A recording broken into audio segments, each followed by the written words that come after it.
For those of you who are suffering from sinus infections and you've tried just about everything, I have some more information for you this morning. Brian Farley is joining me today, and he is the CEO of Intellis Medical. It's a company that may offer you some relief. Welcome to the show, Brian. Thank you. Thank you, Dr. Gallup. It's great to have you as the CEO of Intellis here. And I'm a big fan of your company. And you have developed a product that can relieve patients suffering from sinusitis of their discomfort. And it is an innovative technique, innovative, groundbreaking innovation in healthcare delivery. And glad to have you here. Thank you. So tell us a little bit about Intellis and what this device does. Sure. And Intellis Medical is a medical device company, and we're completely focused on providing minimally invasive treatments for sinusitis patients. And in doing so, we've created technology that is a small balloon device that goes through the nose that allows the device to be placed into the blocked sinus drainage passages. And when the balloon's inflated, it opens up those passages while preserving all the natural tissue. And then the balloon's deflated, removed, and the sinus drainage resumes back to pretty much normal conditions. And we're able to do this without surgery and in a physician's office setting. You know, it's amazing technology, and I got to tell you, there's a lot of ground to cover, but it is something that we at the NT Institute have adopted because it keeps people out of the operating room. It lowers the cost, and in this day and age, time is money. People coming in for this procedure, love it because they're not having to take a day off of work to have this done. But it's cutting edge. And still, not many people know about it. Not many people, are educated about it.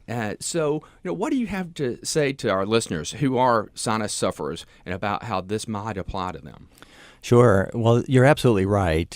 We actually did a survey nationally and found that only about 25% of the public is aware that a balloon treatment option exists for sinusitis. So for patients who have perhaps been going to their primary care physicians for their sinus infections and have been getting an antibiotic for that, or maybe steroids or antihistamine treatments, if you're still getting multiple bouts of sinusitis, it may be time to see the ENT specialist who is educated and can educate you, the patient, about this new option. It's amazing how many people suffer from sinusitis. And generally on this show, it's about healthcare consumerism, and we'll get into that. But I love giving people information. So about 37 million people are suffering from sinusitis, and it's more prevalent than heart disease and asthma. That's right, and it also translates into one of the most common reasons that antibiotics are prescribed each year. So there is an ongoing flow of patients. In fact, there are over 12 million patient visits per year to physicians to get their sinusitis treatments. And interestingly, I think there's about 2/3 of those are going to primary care physicians. So we see a lot of opportunity out there to educate people about these new options like balloon sinus dilation, and to get the care that's necessary to relieve the pain, the pressure, the loss of smell, and the sleeplessness that often comes with sinusitis. Well, again, there's so many advantages of your product and that make our lives better.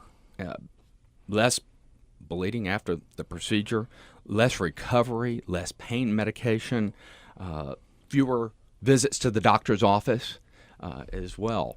So why do you think that the public is not more aware of this technology?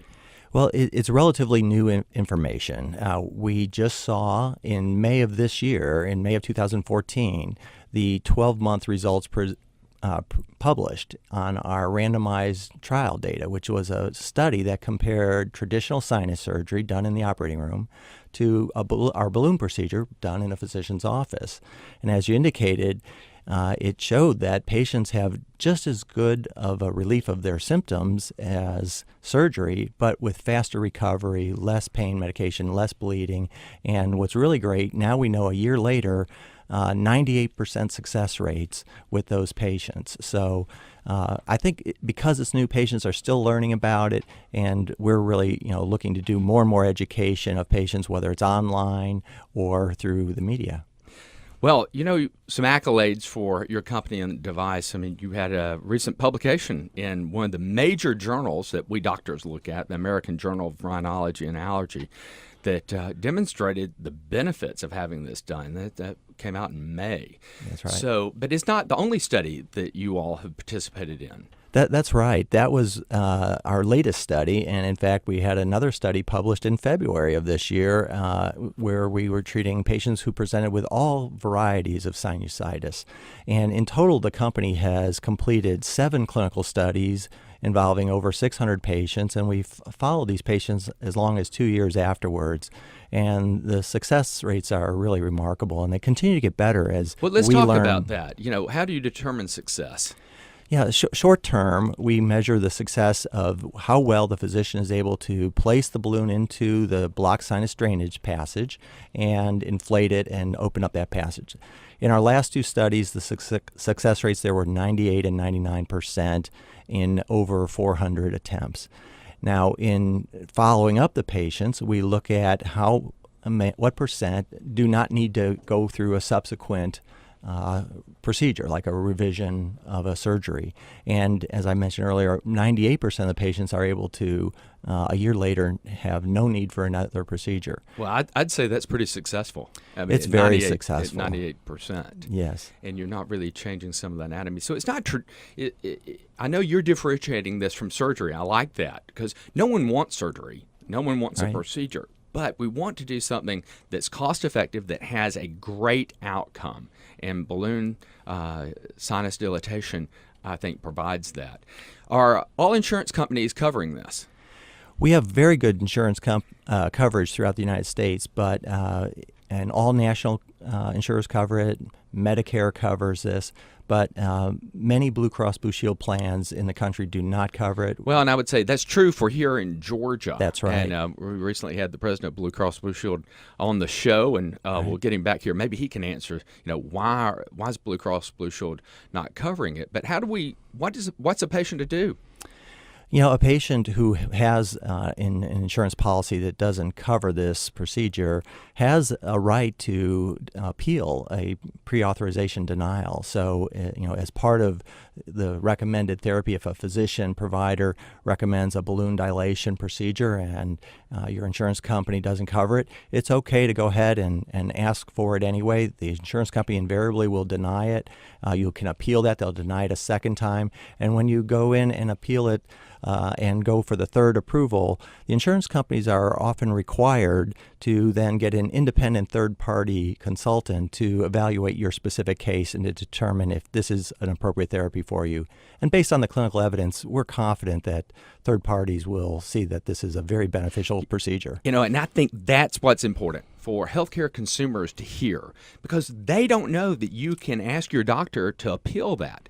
And ultimately, it's sad to say you have a great technology, but slow movers on it with Blue Cross Blue Shield of Georgia, because they're part of Anthem, and they're the only ones not doing this. And it is about the money, because we know the outcomes are great with this. So hopefully there will be more influence in that arena by doctors like myself appealing to the insurance plans.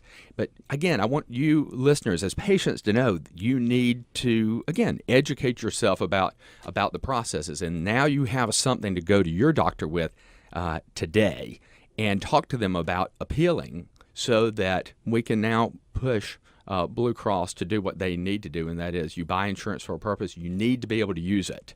And absolutely, as a patient advocate, that's what I'm all about, and that's what this show is about. So, any last thoughts for our listeners about your company and TELUS and your innovation? Sure. Our company's always been about doing what's best for the patient. That's why we've invested so much time and effort into 7 clinical studies to show patients and doctors alike, what the level of success rates and the effectiveness is. And I think, for patients, really, research your options. Make sure you see a good specialist. There are plenty of opportunities to educate yourself online, and whether it is through the ENT Institute of Georgia or sinussurgeryoptions.com, which is a website that we have, there are plenty of ways to educate yourself. Well, Brian, we really appreciate you being here on Doc Talk with us this morning. Thank you, Dr. Gallups. It's been great to talk with you. You're listening to Doc Talk with Dr. Jeffrey Gallups on Talk Radio 640 WGST.